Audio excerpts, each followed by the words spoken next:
जय मसीह की। आज का वचन की श्रृंखला में हम आपका दिल से स्वागत करते हैं। परमेश्वर ने अभी तक हमको संभाला। इस साल के आखिरी दिनों में हम लोग आ चुके हैं, इसलिए परमेश्वर को मैं धन्यवाद करता हूं। आज का वचन की श्रृंखला में दूसरा कुरिन्थियों 3 अध्याय उसका 5वां पद इस प्रकार लिखा है कि यह नहीं कि हम अपने आप से इस योग्य हैं कि अपनी और किसी बात का विचार कर सके, पर हमारी योग्यता परमेश्वर की ओर से है। हालेलुया, धन्यवाद। पौलुस इस पत्री को लिखता है और कलीसियाओं को खत लिखते हुए कहता है कि हमने आज तक जो कुछ भी पाया है, प्राप्त किया है, हमारी स्वयं की बुद्धि से, स्वयं की योग्यता से हम कुछ भी नहीं कर सकते, किसी भी बात पर विचार कर सके।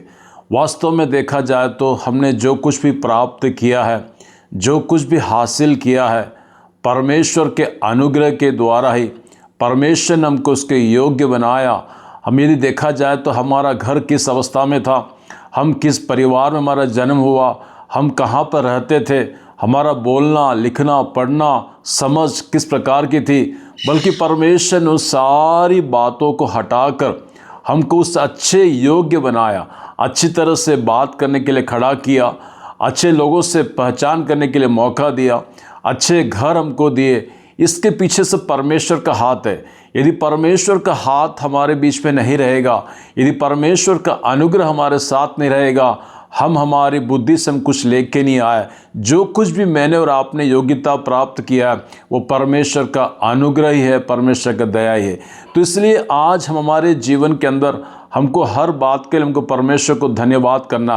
प्रभु, आपने मुझे चलने के लिए योग्य बनाया। प्रभु, मुझे आपने घर दिया, इसके लिए योग्य बनाया। प्रभु, आपने मुझे पढ़ाई करने के लिए बुद्धि दिया, आपने योग्य बनाया। प्रभु, अब मुझे आपने गाड़ी चलाने के लिए योग्य बनाया, इसके लिए मैं धन्यवाद करता हूँ।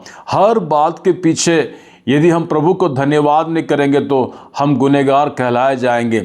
मुझे और आपको खड़ा करने के लिए पिछली रात मीठी नींद से सुलाया, सुबह उसने योग्य बना के मुझे खड़ा किया, मुझे योग्य बनाया चलने के लिए, मुझे योग्य बनाया लोगों से बात करने के लिए। तो आज हम कितने भी बड़े व्यक्ति क्यों ना हो या छोटा व्यक्ति भी क्यों ना हो, हर व्यक्ति के जीवन के अंदर यदि परमेश्वर का अनुग्रह का हाथ, यदि उसकी योग्यता मेरे और आपके जीवन में नहीं रहेगी तो हम कुछ भी नहीं कर पाएंगे। तो इसलिए आज सुबह के समय इस वचन से मैं आपको याद दिलाना चाहता हूँ, मैं और आप कुछ लेके नहीं आए, मेरी और आपकी क्षमता से नहीं, मैंने और आपने अच्छे कर्म किए इसलिए नहीं, सिर्फ परमेश्वर ने मुझे योग्य समझा, दूसरों के मध्य मुझे योग्य करके खड़ा किया, दूसरों के लोगों के सामने मुझे नीचे गिरने नहीं दिया और लोगों के सामने मुझे योग्य व्यक्ति बनाकर मुझे हमेशा ऊंचा खड़ा करके ठहरा रखा, ताकि मैं लोगों से बात करते वक्त परमेश्वर की महिमा प्रकट होने पाए, परमेश्वर का अनुग्रह उन पर होने पाए, परमेश्वर का हाथ उन पर चलने पाए, परमेश्वर का अभिषेक मेरी और आपकी योग्यता से बाहर प्रकट होती है। तो आज सुबह इस वचनों से परमेश्वर मुझे और आपको आशीष दे। हम वो अपनी घमंड ना करें, हम एक ही बात में धन्यवाद करना है कि जो कुछ मैं हूँ सिर्फ परमेश्वर की ओर से हूँ। परमेश्वर वचनों से आशीष देने पाए हम प्रार्थना करें।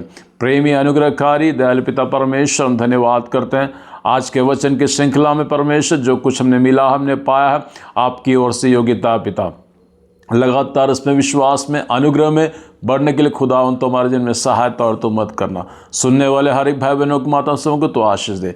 आपकी दया हमारे बीच होने के लिए प्रार्थना करते पिता, खुदा उन सबों को तो आशीष दे। यीशु के नाम से मांगते हैं, आमीन।